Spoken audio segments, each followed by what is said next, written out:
Welcome back, guys. It's your boy KidStatic. I am back with another video. Hopefully, you guys are having a great day. Now, before we jump into anything, make sure you guys tap into my Twitch as well as my Kick, and you can find that at KidStatic. Now, if you're too lazy to type in KidStatic, it is a mouthful. Don't worry, you can go right to the bio of my YouTube page.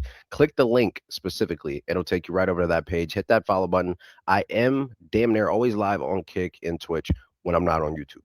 Now, with that said, today we're going to be reacting to the Luka conversation is shifting. Um, it's been an interesting year and a half, let's just say, if not 2 years. We'll just give it the whole 2 years, man. From Luka being traded from the Mavericks to the Lakers and how that has affected everything. Okay. It's weird, right? The Mavs were built for Luka. The Lakers are not built for Luka. They're built for LeBron and Anthony Davis. So this is why we're watching them play now, and the conversation is shifting for Luka, right? People that once said, "Oh, he's the top what, top 3, top 4." Now all of a sudden, there are certain players that I feel like at one time Luka surpassed, but it's almost like they're creeping up on him. Specifically, somebody specifically I would say would be like a Anthony Edwards, right? Which the guy in this video, he's going to go over that a little bit more. But he talks about how at one time Luka was considered to be beyond Anthony Edwards, and now it's changed, right? And it's because of the player type that Luka is. And that's why I wanted to react to this video because this guy is going to break it down perfectly. So make sure you guys stay tuned, stay locked in. Let's go. All right, so it seems like out of nowhere, everyone is turning on Luka Dončić. And you could come up with a bevy of reasons for it depending on who you are, right? You could say, oh, it's Lakers fans that are spoiled. You could say, oh, it's LeBron fans that are mad that it's Luka's team now. You could say that he's just in the spotlight more, whatever it is. But it's a real feeling right now around Luka. And I think a lot of it is justified, right? We're not talking about someone that just has all-star expectations. We're talking about someone that a lot of people thought was going to be the best player in the NBA, right? So you got to look at it from that perspective. We're not grading Luka the same way we're grading the run-of-the-mill all-star, all-NBA player. No, this guy was supposed to be a top 3 player in the NBA, and you look around the league at some guys that may be surpassing him. And what really alerted me to this was after Christmas, there was a clip going around of a Lakers podcast, and they posed the question of who would say no right now for a straight-up Luka Dončić for Anthony Edwards swap. And before you even answer that, the fact that you have to think, if you have to think, can my dad go from XL to M with walking by Halloween? is kind of indicative of where we are with Luka, because Anthony Edwards is an amazing player. But 2 years ago, every GM in the NBA would have said, give me Luka over Ant. Today, I'm not sure that's true. Part of that is Ant took another step. Part of that is Luka has kind of taken a step back in some ways. Part of that is just the difference in the NBA right now. You look around the NBA, a lot of players that are ball dominant players are kind of getting pushed out the door, whether you want to talk about Trae Young, whether you want to talk about Paolo Banchero, John Morant, right? When you look around the NBA, we're not having players come up that way anymore. The only real player that's kind of coming up in that mold of being a ball dominant player in that way is Cade Cunningham. That's not really the way people are building teams these days. And that might be why you lean someone like Anthony Edwards over Luka, because you think about how many ways can you get your game off and how many people can get their game off around you. It's probably the more important questions, right? So yeah, like Apollo, we know you could put up 40. We know you could do all this amazing stuff individually, but how many people can play well and play their game around you?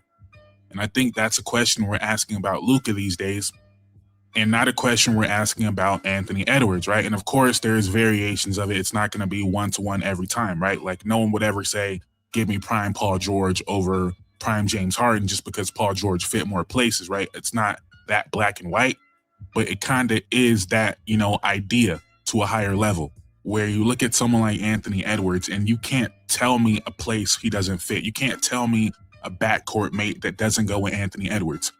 Ant could fit with someone like Trae Young all the way down to someone like a TJ McConnell or a Chris Dunn. Like Ant could fit with any player in the NBA, and he's elite. And that's a part of your team building. Who could do more? And that's the difference, though, right? Like he's right. Ant can definitely, when you see Ant play and how he plays, right? Ant doesn't have to go for 40 for the Wolves to win every game, right? He can defer to his other teammates. He can set up his other teammates. He doesn't have to be the ball dominant point guard, and that's in that sense that why it works so well for Anthony Edwards. And let's be honest, on the defensive end, he actually plays defense. That's another thing, right? That's one thing that JJ Redick kept talking about. Effort, effort, effort. Like people aren't giving enough effort. Now, I wish that JJ would have dropped some names because come on, man. Like we're all grown. Like we know who you were talking about, but the media is gonna try to make it seem like one thing. The internet's gonna try to make it seem like one thing, but we know who you were talking about. Just drop the names. We want to know. We don't. Individually, who could put up more stats? We all know that's Luka. But in terms of building a championship team, I could honestly see a world where you say, you know what, give me Ant and I'll build from there. Because I feel like more people can be their best self next to Anthony Edwards as opposed to next to Luka Dončić. Maybe you disagree with that. And in the context of just these two alone, I think it's a funny conversation because, you know, the Timberwolves aren't really a great team built for Ant. You know, they don't have a lot of playmaking. They don't have a lot of creators for him off ball. It's really not a great situation for him, but he makes it work. But you think about a swap there, and I actually do feel like Minnesota would be better, but maybe I'm thinking about Luka from 2 years ago and not the Luka we've seen this year and the year prior, which there is a difference. But maybe they would be better, right? Give Rudy a pick and roll partner, someone that could set up Jaden McDaniels and Naz Reid more. I could see. And that's what we were talking about earlier, right? The Luka we're seeing playing now is not the same Luka. Now you could say that maybe Nico was right when he was talking about like all the injuries just stacking up. You're right. Like, yes, he's not as injury prone as Anthony Davis, but his play has been I don't want to say diluted, I don't want to say watered down, but it's not the same from what we had back in Dallas when they had that NBA Finals run. And the NBA is different now, right? Like you can't just have one player to just carry a team to the finals, especially if you're the Lakers. That's just impossible. It's impossible, right? Reeves is inconsistent. They need guys like Hachimura, which Hachimura can get hot at times. We've seen him not be hot. It all depends, bro. Like the problem is that they never really fully cemented this team around Luka because of all the LeBron problems. How can you be a Lakers fan and you have Bronny James on your roster and you're fine with that? What? Like what Pooh Shiesty say in the song? He said your daddy a killer, but your son he said, but your son is just like Bronny James. I think he said that. If I misquoted that, somebody put that in the comments. Oh, that was so funny, bro. That working. Also think the Lakers would be better. This current version of the Lakers would be better when Ant as well. Add a great perimeter defender, add a shooter, and he's someone that could play off of LeBron better, right? But that's really irrelevant. But I should be fair to Luka and say this is clearly not a team built around Luka. They don't have a lot of play finishers, like I was saying. They don't have a lob threat. I mean, they got Aiden, but they don't have a lot of elite snipers.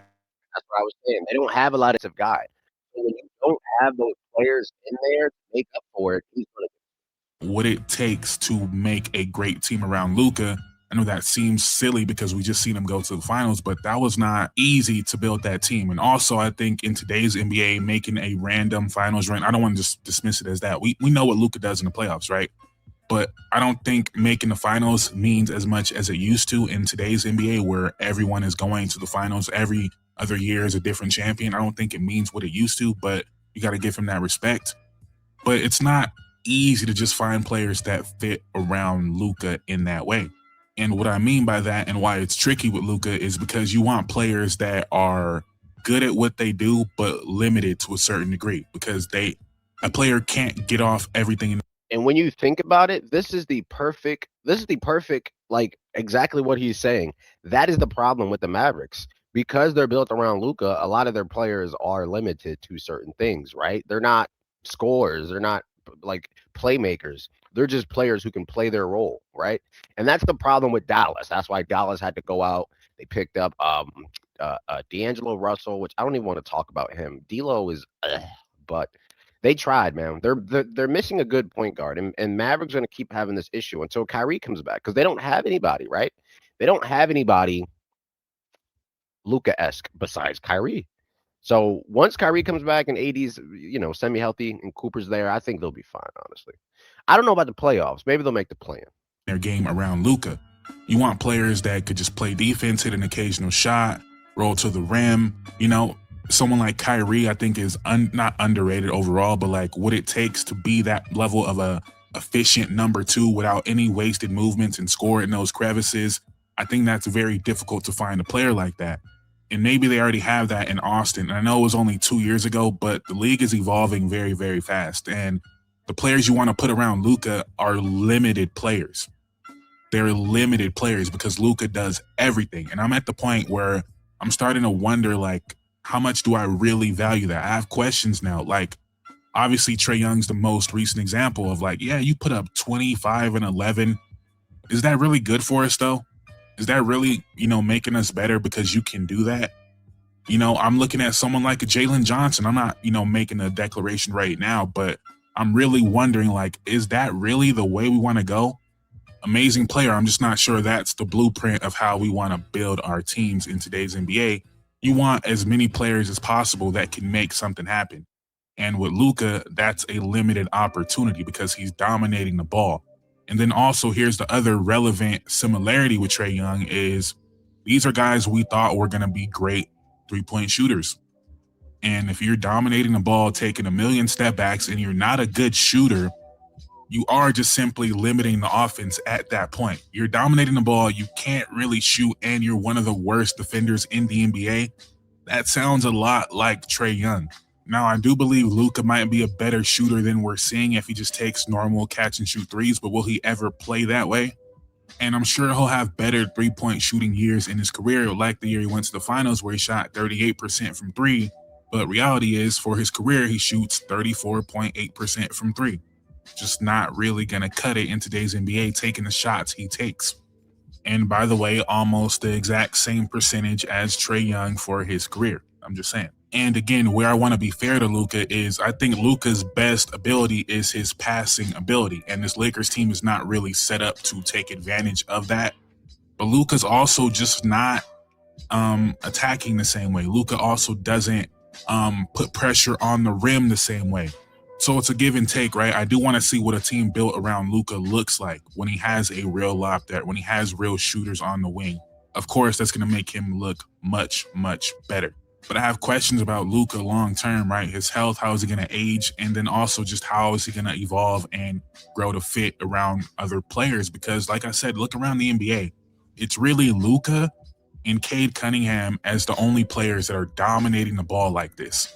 And then Nikola Jokic, but Jokic is Jokic. Jokic punishes one-on-ones more than Luka. Jokic is a great shooter all of a sudden, not like Luka. Jokic doesn't take bad shots and bail the defense out like Luka does. As Jokic ages, we might see him in a couple years shooting 7 threes. Bro, he not lying, bro. I gotta say, Luka is one of the most strangest players ever because Luka will take crazy shots that sometimes go in, and that's the magic of Luka, bro. When I used to watch the Mavs, and I became a Mavs fan because of Kyrie, obviously. And when I would see Luka just throwing up half court shots and they go in, I'm like, bro, no way. But there's also times where he's in the same predicament and he'll just throw up a three to bail out and then they'll miss, right? And then, of course, him or LeBron, Reeves, of course, none of them play defense. So they're not going to get back on defense. So that turns into a whole fast break. And that's the problem with this team, right? Outside of Reeves, who can be inconsistent, James, who's old, and it feels like whenever James plays bad, we say, "Oh, he's 40." But why is he still in the NBA? Bronny sucks too. Get Bronny out of here, bro. per game because he's a great shooter, right? We can see him fitting with a lot of other players, even though he is dominating the ball. And I spoke about all the point guards, right? Luka, Trae Young, John Morant, and how, the NBA is kind of evolving. And again, I don't want to put Luka on their level. Trust me, that's not what I'm saying. But the other point guard that was in that discussion early in the year was LaMelo Ball. And if you go on my channel, I have probably 10 videos at this point talking about how I believe the best version of LaMelo is not this ball dominant player. It's the player that can play off of other great players. And we're seeing that right now, not great players, but we're seeing how LaMelo could actually fit in a sophisticated ecosystem of an offense, not dominating the ball in a way that Trae Young can't, in a way that I'm not sure John Morant can't, in a way that at this point, I'm not sure what it looks like if Luka has to scale back his offensive game. You look at LaMelo and he just has a natural fit. He's a good shooter. He can move off ball. He could be a secondary playmaker. And like I was saying about Ant, he's someone that could get his game off next to anyone. And he's someone that anyone can get their game off next to him. And if I'm building a team, that is extremely important, right? Unless you are Nikola Jokic, which there is no Nikola Jokic. Unless, Luka's going to be one of the most efficient players in the NBA, it's kind of iffy on whether you want to build with him or someone like Anthony Edwards, where anyone can get their game off next to him. Anyone can really get their game off next to Shea. Anyone can get their game off next to Victor Wembanyama. And this is the thing. This is what I've been telling people. The only reason why the Mavs were able to make it to the finals is because of the weird chemistry between Luka and Kyrie, right? Luka is a heavy, dominant player. Kyrie, he's not ball dominant, but he can be if you need him to be, right? He can be off the ball if you need him to be. Like, Kyrie could just play every angle. And that's why Luka and Kyrie were so great together, because some possessions, Luka wouldn't even bring up the ball. Kyrie would bring it up, get to work. Other possessions, Luka would bring it up, Kyrie get to work. There'd be possessions where Luka really couldn't make a move, so Kyrie would be there kind of like, hey, I'm here if you need me. And of course, every time, Green, okay? Like, this is why they work so good. Now, honestly, I don't know how it'll be for the Lakers in the future, but obviously, Luka's still young. They can still build around him. And we knew that this was going to happen this year. Yes, for some reason, the Lakers fans are the most delusional fans in the fan base. You guys are crazy if you think this team is going to the finals. Okay. I can see OKC getting there again. I could even see the Spurs getting there. Like, there's a million teams I could see ahead of the Lakers. I think they're still missing a lot of pieces. They still need a good center. I mean, yes, they have Aiden, and he's doing good, but they need a better lob threat. But yeah, with that said, how you guys feel about Luka? Do you guys feel like the conversation is shifting from him, being at least top one, top two? Like, dude, 2-3 years ago, all they would talk about is Luka and Jokic. And now but now it's like they talk about Luka in different terms. It's like, oh, well, he's exposed by this and the defense. And yeah, I want you guys to jump down in the comments. How do you feel about Luka? Do you guys think that Nico Harrison was right? And how do you guys feel about the Lakers? I want to know how you guys feel about the Lakers. It's weird. They were doing good the first half, and now they've been completely exposed, right? Some people are even calling those wins a fluke. Who knows? But anyway, it's your boy KidStatic. Make sure you guys jump in the comments. I want to know how you guys are feeling down there. Definitely jump down. We're going to have some discussions on this. Be sure to hit that like button. Subscribe if you're new. Don't forget, guys, you can follow the Twitch at KidStatic, Kick at KidStatic. The link is in the description in my YouTube page. Make sure you guys stay safe. Have a happy new year. God bless you. I'm out.